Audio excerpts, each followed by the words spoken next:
Hey, so lately I've been thinking about the word suffering and why God allows suffering and how it could even be used to benefit us. So, one of the first things I thought about was our longing for God. When sufferings come into our lives, that's often the most times that we actually lean toward God. Whether we see something going on in the world or our personal lives, those are the times that we actually get on our knees and we seek God's face. It's probably not when everything is good and smooth and going easy for us, but um, it, it's it enhances our longing for Him. It enhances our desire just to know Him deeper. And that reminds me of Psalms 42.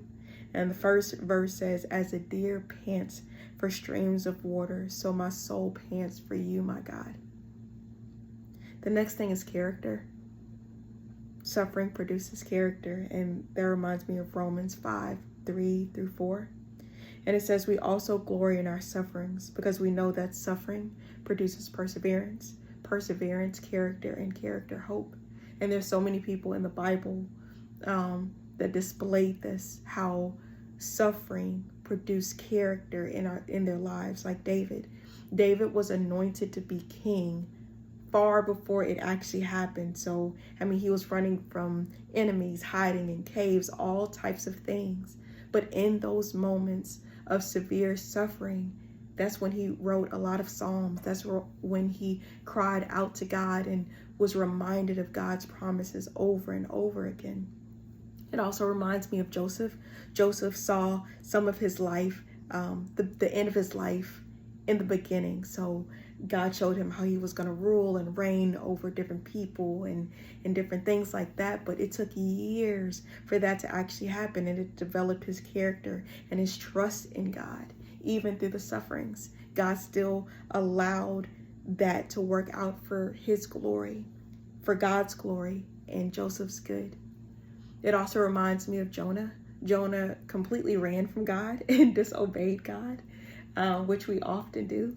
And it took God pausing everything so that Jonah could pause and pray and seek God's will above his own. The next thing I thought about was being poor in spirit. And being poor in spirit simply means that we realize our need for God. And one of my favorite scriptures in the Bible is Psalms 16:2.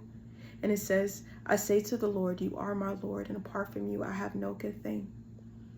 And a lot of times it's only when we come to the end of ourselves that we realize, okay, God, I can't do this. I thought I had all of this figured out, but you know best, and you know what direction you want to take my life in. So when we are weak, then we are strong, because then we are finally depending on God for our answers and our directions in our life. Another thing I thought about was that suffering reminds us that God is a God of despite of. I remember for years and years I tried to join the military. A lot of my family's in the military, and I couldn't go. I found out I couldn't go because I had hearing loss in one ear, but that drove me to learn sign language, which also drove me to begin worshiping in sign and getting a deeper understanding of the Word of God. I also thought about how suffering did a lot in the lives of martyrs. How when God didn't allow one thing to happen, they tried to find another way for it to happen. When they couldn't share the gospel one way, God gave them an idea to share it another way. So he's a God of despite of. It doesn't always have to be our idea of what it might look like, but God can use so many people in so many circumstances to display his glory.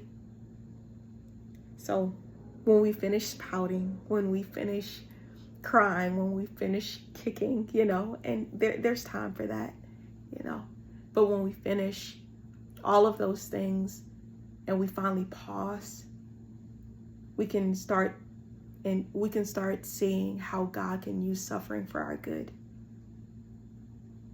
How God can use suffering to give us a longing for him. How he can develop our character, and how he can remind us of how much we need him. So these light and momentary afflictions are preparing for us an eternal glory that far outweighs them all. Suffering can be for a good purpose, and it's all going to be worth it.